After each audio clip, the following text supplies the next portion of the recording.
पाकिस्तान ने अफगानिस्तान पर सीधे तौर पर जंग का ऐलान कर दिया है। पाकिस्तानी रक्षा मंत्री ख्वाजा आसिफ ने कहा, हमारा सब्र खत्म हो गया, अब खुली जंग होगी। वहीं इससे पहले उन्होंने अपने एक्स पर लिखा, पाकिस्तान की फौज 7 समंदर पार से नहीं आई और अफगान सेना की ताकत को बाखूबी जानती है। अपनी कमियों का ठेकरा एक बार फिर भारत पर फोड़ते हुए उन्होंने ये आरोप लगाया कि नेटो की वापसी के बाद अफगानिस्तान को तालिबान ने भारत की कॉलोनी बना दिया। ख्वाजा ने कहा, अब पाकिस्तान की फौजें तालिबान की आतंकी गतिविधियों का निर्णायक जवाब दे रही है। आपको बता दें कि 27 फरवरी 2026 को पाकिस्तान ने अपने ऑपरेशन गजब लिल हक के तहत अफगानिस्तान की राजधानी काबुल समेत कई इलाकों पर हवाई हमले किए हैं। अफगान तालिबान ने जवाब में पाकिस्तानी सैन्य ठिकानों पर हमले जारी रखे हैं और दावा किया है कि उन्होंने पाकिस्तान के कई पोस्ट पर कब्जा कर लिया है।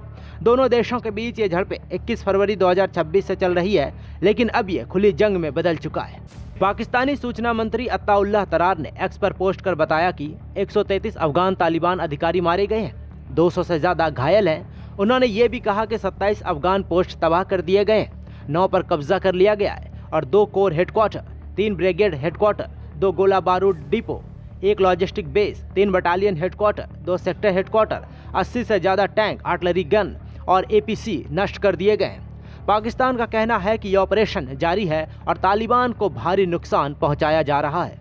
पाकिस्तान ने अफगानिस्तान के सैन्य अड्डे के अलावा पख्तिया में आज फिर सैन्य अड्डे के नाम पर अफगानिस्तान के विस्थापितों के शिविरों पर ड्रोन से हमला किया है, जिसमें 11 लोग घायल हुए। हालांकि दूसरी तरफ अफगान तालिबान के प्रवक्ता जबीउल्लाह मुजाहिद ने कहा कि पाकिस्तानी हमलों के जवाब में उन्होंने हेलमंद और कंधार सीमाओं पर पाकिस्तानी ठिकानों पर हमले शुरू कर दिए हैं। अफगानिस्तान का दावा है कि उन्होंने 55 पाकिस्तानी सैनिक मार गिराए हैं, 13 से 19 पोस्ट तबाह या कब्जे में ले लिए गए और उनके सिर्फ 8 से 9 सैनिक मारे गए हैं, जबकि 11 घायल हैं। अफगानिस्तान ने यह भी क्लेम किया है कि उन्होंने एक पाकिस्तानी जेट को मार गिराया है जो उनके एयर स्पेस में घुस आया था। दोनों तरफ से कैजुअलिटी के आंकड़े अलग अलग हैं और इंडिपेंडेंट वेरिफिकेशन अभी तक नहीं हुआ है। आपको बता दें कि पिछले हफ्तों में टीटीपी हमलों में पाकिस्तान के 70 से ज्यादा सैनिक मारे गए।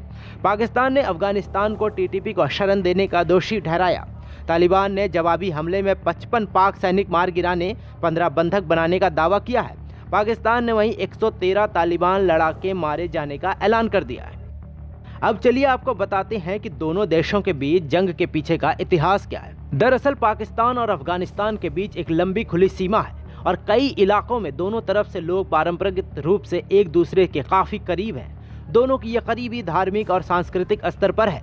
अफगानिस्तान में हर सरकार का मानना है कि पाकिस्तान के साथ खींची गई डुरंड लाइन इसमें दखल देती है, इसलिए वो इसे मानने से इनकार करता है। पाकिस्तान डुरंड रेखा को मान्यता देता है, जिससे किसी भी अलगाव की प्रक्रिया को रोका जा सकता है और उसे पश्तून राष्ट्रवाद को दबाया जा सकता है, जो पाकिस्तान के संघीय ढांचे को अस्थिर कर सकता है। इस रेखा को ज्यादातर देशों ने मान्यता दी है, जिसमें अमेरिका भी शामिल है।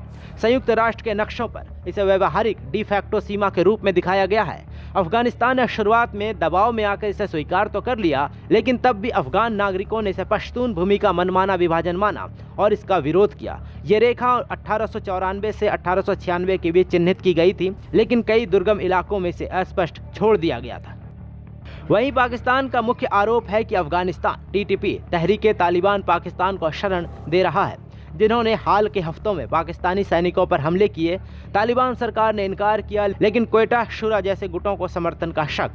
बदले में Afghanistan ISKP, Islamic state Khorasan और अन्य को पाकिस्तान की ISI का सहयोग मानता है, जिसकी वजह से दोनों पड़ोसी मुल्क में विवाद बढ़ता जा रहा है। नमस्कार, मैं हूं मानक गुप्ता। अगर आपको हमारा ये वीडियो पसंद आया हो तो इसे लाइक और शेयर जरूर करें और हाँ, हमें सब्सक्राइब और फॉलो करना ना भूलें, ताकि आप देश और दुनिया की कोई खबर मिस ना करें। तो जुड़े रहिए हमारे साथ और देखते रहिए News 24।